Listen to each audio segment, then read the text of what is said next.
ఒక అడవి పక్క పల్లెలో ఒక కాకి ఉండేది. ఒకసారి అడవిలో కొలనులో హంసని చూసి దీనంత సంతోషంగా మరి ఏ పక్షి ఉండదు, నేను ఉన్నాను ఎందుకని అనుకుందనమాట. అప్పుడు హంస నేను అలానే అనుకుని గర్వపడేదాన్ని, కానీ చిలుకని చూశాక నా అభిప్రాయం తప్పని అర్థమైందని హంస చెప్పింది. అప్పుడు కాకి చిలుక దగ్గరికి వెళ్లి హంస చెప్పిన మాటలన్నీ ఆ చిలుకకి చెప్పింది అనమాట.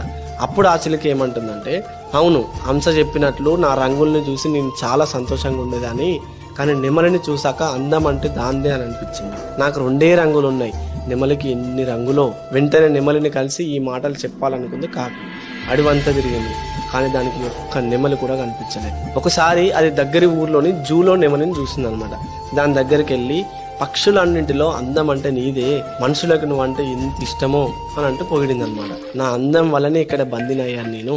అడవిలో ఉన్నంత వరకు వేటగాళ్ళకు భయపడి దాక్కుంటూ తిరగాల్సి వచ్చింది.